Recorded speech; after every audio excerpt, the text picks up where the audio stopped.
Laure Wagner. Bonjour Laure. Bonjour. Merci d'être avec nous. Vous êtes la fondatrice d'1 kilomètre à pied. Vous avez 37 ans et vous avez lancé une plateforme de gestion des trajets domicile-travail. Alors vous êtes experte en mobilité durable et vous avez voulu donner en quelque sorte aux entreprises des outils pour qu'ils créent les plans de mobilité. C'est quelque chose qu'on ne sait pas mais c'est obligatoire désormais. Votre plateforme est opérationnelle depuis le mois de novembre. Alors de quoi avez-vous besoin pour aller plus vite et plus loin? On vous écoute. Vous avez 1 minute 30. Bonjour. Eh bien effectivement, je cherche à convaincre les entreprises à se préoccuper des trajets domicile-travail de leurs salariés. Parce qu'en fait, aujourd'hui, le constat, c'est que 75% des actifs font leur trajet domicile-travail en voiture, souvent seuls d'ailleurs en voiture, sur une distance de 16 km et en moyenne 5 jours par semaine. Et donc tout ça, ça n'est pas compatible avec le monde d'aujourd'hui, avec l'urgence climatique d'une part, mais aussi une crise sociale d'autre part, et puis une pénurie de pétrole annoncée pour 2025 par l'Agence internationale de l'énergie. Donc tout ça réuni fait qu'il faut vraiment se préoccuper des trajets aujourd'hui. Et donc les plans de mobilité, qui est en fait finalement juste une stratégie interne, un plan d'action, vise à trouver des solutions pour réduire la fréquence des trajets ou réduire la distance des trajets ou favoriser le changement de mode de trajet pour que dans les mois qui viennent et pas dans les années, c'est maintenant qu'il faut le faire, on puisse réduire la pénibilité des trajets, le coût des trajets et puis l'empreinte carbone. Et ça a tout de bon, ça va être bien pour les salariés qui vont être plus en forme, bien pour les entreprises qui auront des salariés plus productifs et qui feront des belles économies, et puis évidemment pour l'environnement. Alors qu'est-ce que vous faites concrètement pour les aider? C'est une plateforme web qui s'adresse aux responsables RH ou aux dirigeants et qui vont pouvoir faire un diagnostic de la mobilité actuelle en se basant sur l'adresse des salariés qui est anonymisée. Et donc une fois qu'ils ont compris le diagnostic, les risques et le potentiel d'amélioration, on vient les aider avec des modules, le plan marche, le plan vélo, transport en commun, covoiturage, mais aussi pour réduire la fréquence, le plan coworking, télétravail, réduction de la pause méridienne. On n'y pense pas souvent, mais les gens font des allers-retours entre midi et 2, et donc c'est pas 10 mais 20 trajets par semaine. Donc voilà, c'est une plateforme qui est vraiment là pour les aider, les guider et faire la méthodologie du plan de mobilité pour qu'ils le fassent vraiment. Pour qu'ils le fassent vraiment, alors est-ce que vous avez convaincu nos experts? On va leur poser la question tout de suite avec 1 kilomètre à pied. Catherine, qu'est-ce que vous en pensez? Alors effectivement, moi je travaille beaucoup sur l'enjeu de la qualité de vie au travail, donc évidemment s'intéresser à son salarié et au fait qu'il puisse rester dans son entreprise, parce que je pense que vous devez avoir des chiffres aussi. Quel est le pourcentage de salariés qui vont changer d'entreprise parce qu'ils font un trajet trop long, par exemple? Ça c'est un vrai enjeu, j'imagine. Effectivement, un des arguments du fait de travailler sur la mobilité, c'est de baisser ce qu'on appelle le turnover. Donc vraiment les salariés qui partent, qui démissionnent parce que, pour d'autres raisons aussi, mais le trajet y contribue. Et c'est très très cher pour les entreprises. Donc quand nous on arrive avec un argument qui va faire réduire cet indicateur clé pour les DRH, effectivement on est regardé de près.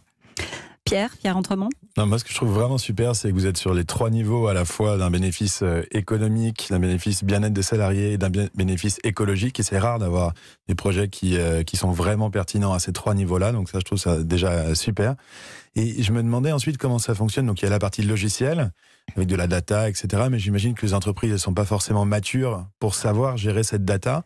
Donc vous avez aussi une casquette de consultant pour les accompagner ? Alors, on met toute notre expertise de consultant dans la plateforme pour justement démultiplier les faits. Parce qu'un consultant va peut-être pouvoir faire 10-15 plans de mobilité par an. Nous, on espère en faire 10-15 par semaine, voire plus tard par jour, en fait.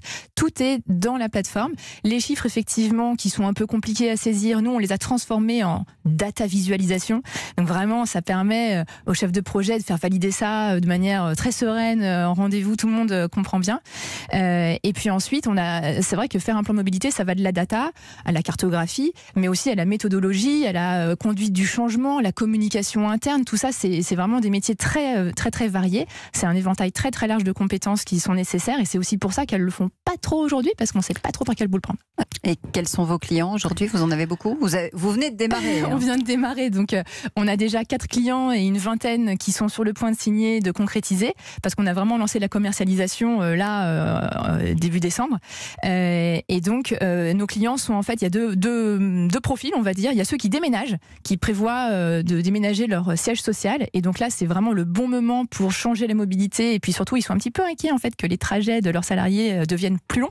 Donc, ils n'ont pas envie de perdre leurs effectifs. Donc, on les aide justement à comprendre ça et à faire leur plan de mobilité parce que c'est un bon moment pour aller vers plus de vélo, de covoiturage, etc. Et puis, il y a ceux qui veulent vraiment juste faire leur plan de mobilité parce que c'est obligatoire, qu'il faut se mettre en conformité et qui n'ont pas les moyens potentiellement de se prendre justement un consultant pendant un an. Donc là, dans la plateforme, il y a tout, on les guide. Catherine ? Et il faut aussi dire que les salariés sont de plus en plus quémandeurs en fait. Il y a une notion de fierté de pouvoir aller au travail à vélo, de pouvoir faire du covoiturage. Pour le salarié aussi, il dépense moins d'essence. Il y a quand même un avantage aussi là-dedans. C'est vertueux à 360 et c'est peut-être les salariés qui vont l'imposer de plus en plus aux entreprises, ces plans de déplacement qui n'étaient pas forcément mis en place. Et une fois que l'entreprise a son plan de mobilité qui est dessiné, est-ce que les actions à mettre en œuvre, elles, sont coûteuses ? Est-ce que ça peut être un frein dans un deuxième temps pour agir ? Alors, il y a plein de choses qui ne sont pas coûteuses du tout, qui sont juste des pratiques managériales, comme le télétravail, en faire 2 jours au lieu d'un, ou même de 0, c'est mieux. Le covoiturage, ça coûte rien du tout. Aider la pratique du vélo, va peut-être y avoir un petit peu de travaux, mais il y a des aides de l'ADEME pour les mettre en place. Donc non, c'est vraiment pas... Ceux qui l'ont fait disent, c'est pas un problème de budget, c'est juste un problème souvent de bande passante de l'équipe RH qui n'a pas le temps, pas l'expertise, et c'est pour ça que j'ai créé cette plateforme. Pierre ? Et alors là, vous êtes du coup tout au début, mais si on prend dans les 4 boîtes avec lesquelles vous travaillez, celle avec laquelle ça se passe le mieux, est-ce que vous avez déjà pu quantifier les impacts, alors en carbone, en euros, en temps, tout ça ? Alors pas encore parce que le projet est en train d'être déployé, mais par exemple, un de nos clients est en Bourgogne et typiquement il n'y a rien d'autre à faire que le covoiturage. Il n'y a pas de transport en commun, le vélo c'est compliqué parce qu'il n'y a que des départementales autour et donc typiquement grâce à notre plateforme, ils voient quels petits groupes de 3, de 2, de 4, etc. sont un petit peu éparpillés comme ça autour dans la région et ils sont en train, c'est un restaurant en fait où il y a des gens qui ont des shifts en fait, certains sont du matin, du milieu de journée, du soir, ils sont en train de leur proposer, les petits groupes de 3, de 4, d'être alignés sur les mêmes horaires pour pouvoir covoiturer et faire 150 € d'économie par mois. Ça s'appelle 1 kilomètre à pied. Vous nous donnerez évidemment des nouvelles de votre déploiement. On y croit, en tout cas ici dans la France.